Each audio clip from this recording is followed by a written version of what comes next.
We're back for more daily NBA predictions here for November 24th. We have got 6 games on the docket today in the association. Of course, we're going to be predicting every single one like we are doing for every single NBA game here in 2024 and in 2025 for that matter as well. The big games today, I would say, you have the early game between the Boston Celtics and the Minnesota Timberwolves, as well as another big game, the second one of the season between the Los Angeles Clippers and the Philadelphia 76ers, and a 76ers team that maybe has found their footing. I'm just saying, I think they might have found it.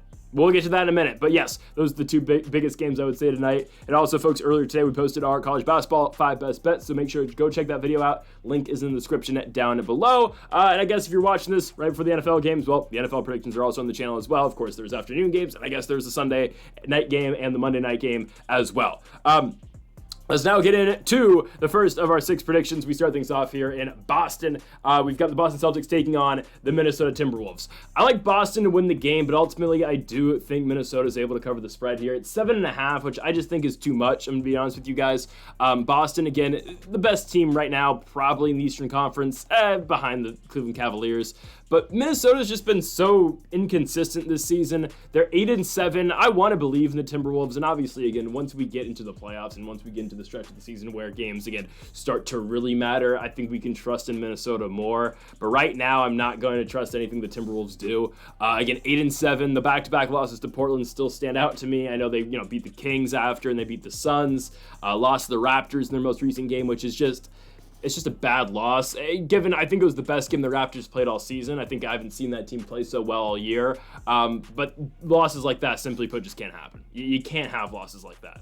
And for Boston, again, this is a team that is 13-3 so far this season. They're coming off the win against Washington. Again, their only losses this year are the Hawks loss in the in-season tournament, Pacers early in the year. I don't know how Indiana beat them, and the Warriors as well. And again, we'll get to Indiana in just a few moments because, I mean, my goodness, I don't know what to make of the Indiana Pacers at this point anymore.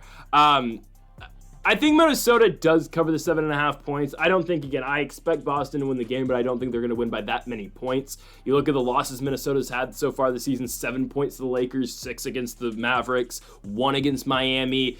They've covered in every loss they've had this season, except for the 2 against Portland, where they lost by 14 points and by 8 points, which doesn't make sense. But again, I expect Anthony Edwards to have a big night in Boston. I think we can expect Julius Randle to play fairly well as well. I don't think Mike Conley is going to give it a go tonight or today. But again, I feel decently about this Timberwolves team keeping it somewhat competitive against Boston. Again, Boston just played Toronto close, took them to overtime. The last day game they played, again, was last weekend. And Boston, again, took Toronto in overtime. The game was close. Obviously, Tatum hit the game winner. I think this one's close too. Again, it's a matinee game, and I think, again, the Timberwolves are able to stay competitive with this Boston Celtics team. I don't think they win, but I do think the Timberwolves, again, are able to cover the spread. So it's going to be Boston with the victory, but the Timberwolves cover the 7.5 points. As we move on to, yes, the Indiana Pacers. This team needs to start winning basketball games. Luckily for them, they get literally the easiest team to beat in the NBA right now. I'm not like, over exaggerating with that statement. The Washington Wizards are the worst team in the NBA currently, and this is the easiest team. Again, the Pacers this is a perfect situation for the Pacers. Well, being 6-10 is not perfect, but for Indiana, you needed to have a win. You get to play the Washington Wizards, who are 2-12. And again, if this is a Wizards team that doesn't play competitive basketball. They really don't. They don't really play all that competitive basketball. They did cover in the last one against the Celtics for us. That's great. But they go to Indiana for this game. For the Pacers, it's the Tyrese Halliburton problem. I think he's getting back on the right track. I hope.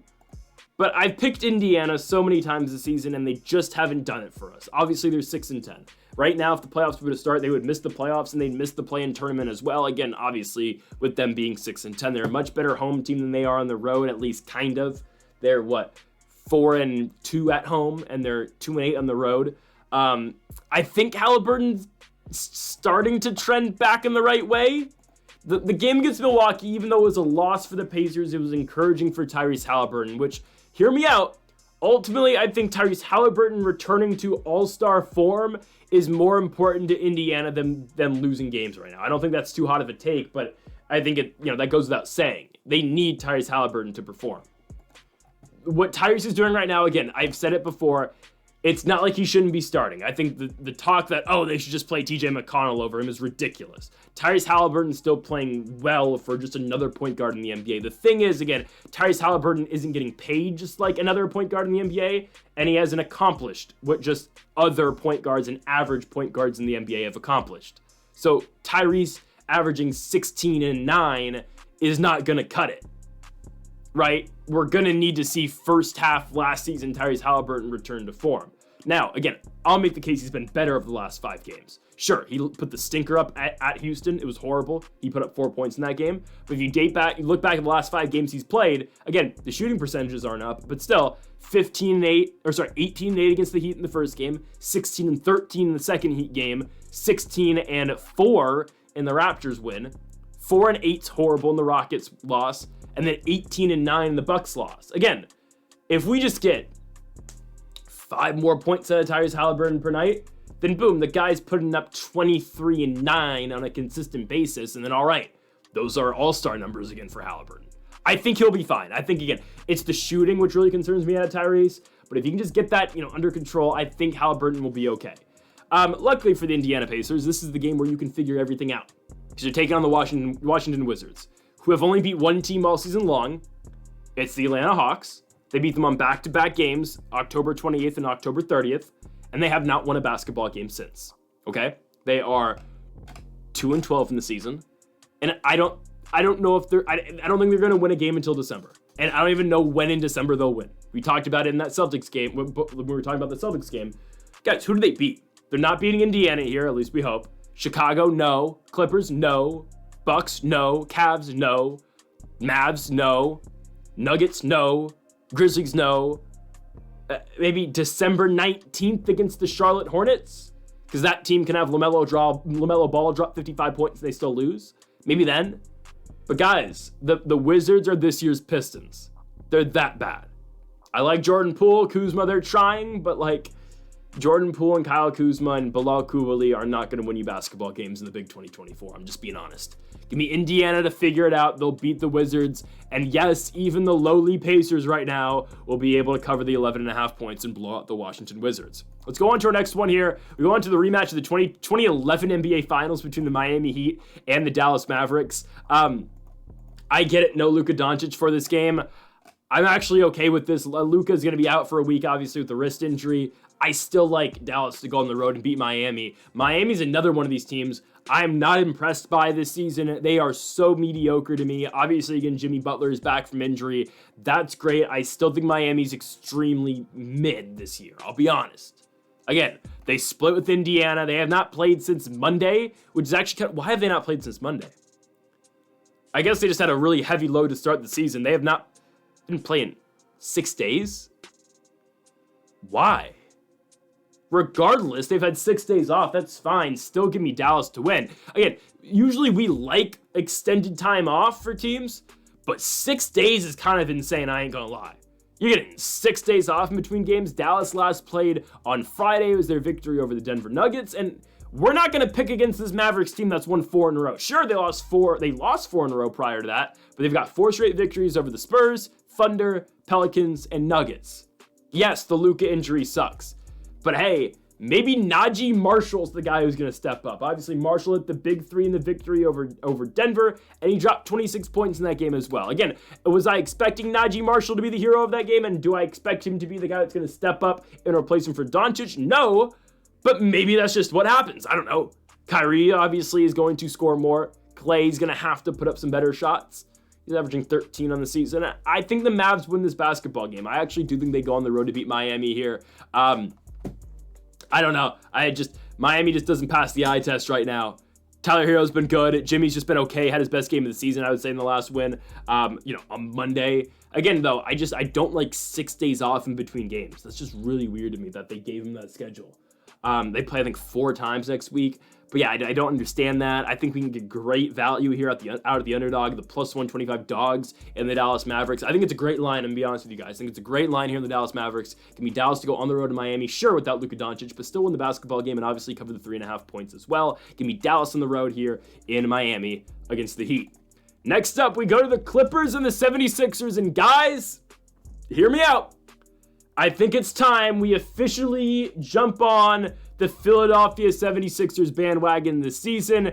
Yes, they only have 3 wins. They are 3-12, but it's time. They have the Rookie of the Year.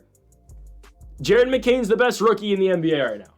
He said it himself, but I'm convinced Jared McCain is the best rookie in the NBA right now. And again, for a guy who, sings on TikTok, and don't get me wrong, I like Jared McCain a lot. I mean, that's Jared McCain. He sings.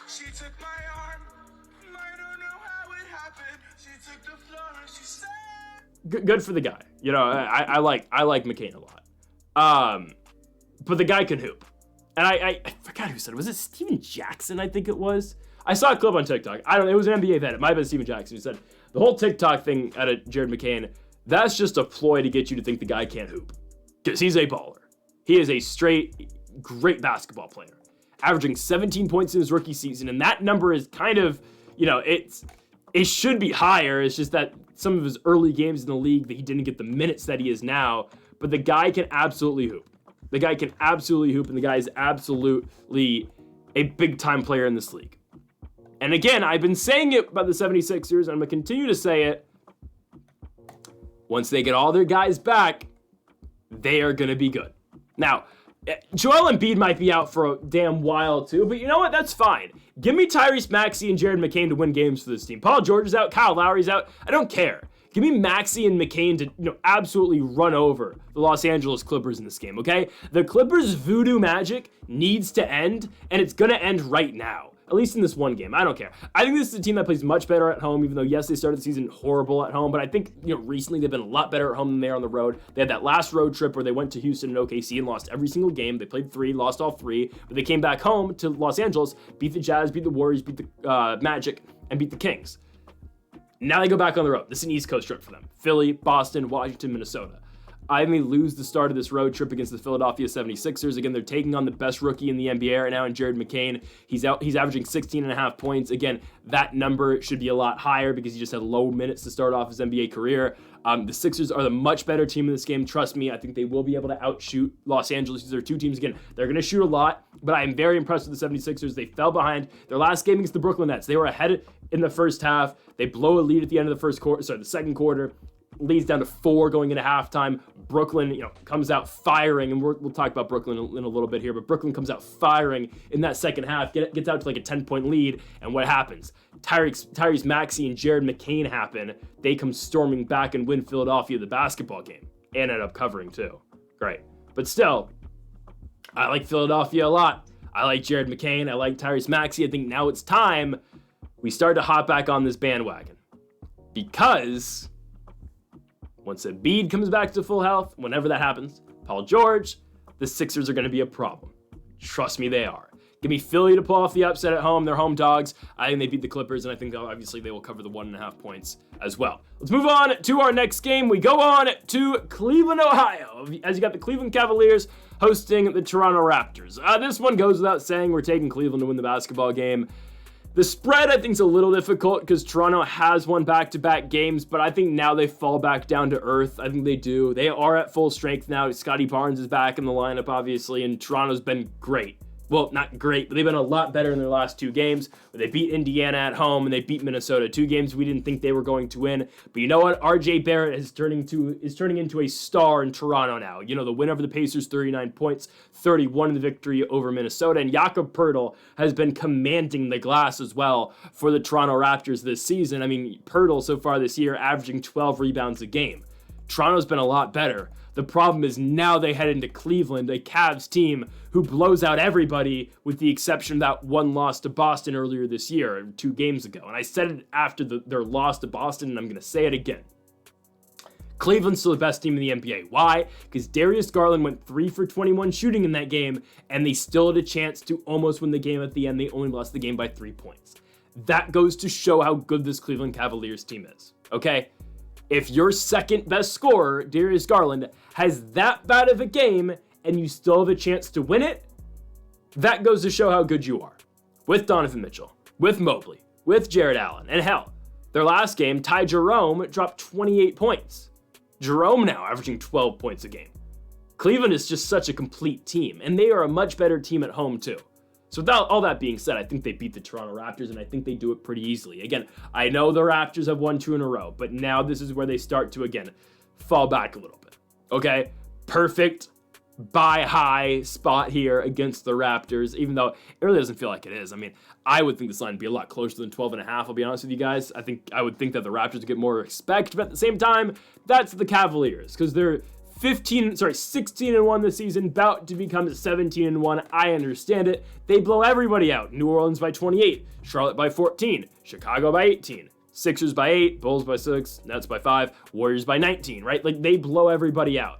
I think they'll blow out the Raptors here. Give me Cleveland to absolutely dominate this basketball game. I think, again, the bigs for Cleveland should be able to shut down Jakob Poeltl. And I think, again, Donovan Mitchell has a big night. But it doesn't really matter who especially has a big night for Cleveland, because they have so many guys who can just take over a basketball game and score. They do. Cleveland's a good team, man. They're going to go to 17-1. Best record in the NBA for a reason. Give me Cleveland to win, and they will cover as well. As we go into our final game, we've got the Brooklyn Nets going to the Golden One Center to take on the Sacramento Kings. I'm taking Sacramento to win, but I'm taking Brooklyn to cover. Again, we take Brooklyn to cover all the time. If they don't cover this game, I'm going to stop immediately looking towards Brooklyn games and be like, all right, well, they're not going to win as big dogs, but they're going to cover. The Sixers game's a little bit rough, but hear me out. I'm still fine with Brooklyn because of, again, the way Cameron Johnson's been playing. Johnson has led their team in scoring the last 3 games. The loss against New York, he scored 22. The win over Charlotte scored 34. And the loss against Philly in the last game, he scored 37 points. But Cameron Johnson literally couldn't miss shots in that game. You know what lost them that game? Cam Thomas. I love Cam Thomas, but he probably had his worst game of the season against Philadelphia. Turned the ball over 6 times. Could not get it going from beyond the arc. Couldn't get it done shooting at all. The thing is, though, again, as much as that sucked for the Nets and Cam Thomas in that game against the 76ers on the road in Philly, he's not going to repeat that too many times, and especially in back-to-back nights. That's why I think the Nets are a fine pick in this one against the Sacramento Kings, because I just wouldn't expect them to replicate, or Cam Thomas to replicate that in back-to-back games. And for the Kings, again, good team, bench unit still kind of lacking, Malik Monk's still out. That's why they lose games, okay? Starting lineup's great. Keon Ellis will lead the bench unit, but beyond that, Sacramento is a little bit weak. That's why I think Brooklyn's able to stay in this basketball game, because of their bench unit, because, again, the shooting. We say it all the time with Brooklyn, but that's how they stay in games. If their shooting is on, they are a very tough team to deal with, because, again, everybody in this lineup can shoot. They just got to get hot. Once this team gets hot, watch out. And I get it, they're 6-10, but Brooklyn is just one of these teams that spoils big favorites all the time and just finds way to cover spreads. So give me Brooklyn to cover the 8.5 points. I'll take Sacramento, though, to obviously win the game. They have a better starting lineup, obviously, with De'Aaron, DeMar DeRozan, Domantas Sabonis, obviously, amongst others. But give me Brooklyn just to kind of hang around in this basketball game and, again, impose their will in terms of the shooting game. Expect Cameron Johnson to continue his heater. And, again, I would expect Cam Thomas, on the other hand, to get back on the right track. So give me Brooklyn to cover the 8.5 points, but give me Sacramento to win the game upright. And that will be our final pick again here for the NBA slate here on November 24th. So, folks, thank y'all for watching our NBA predictions here. Make sure to hit that subscribe button down below for more. Make sure to leave a like if you did enjoy the video. Make sure to comment if you do disagree with any of the picks, folks. Thank y'all for watching, and Mamba forever.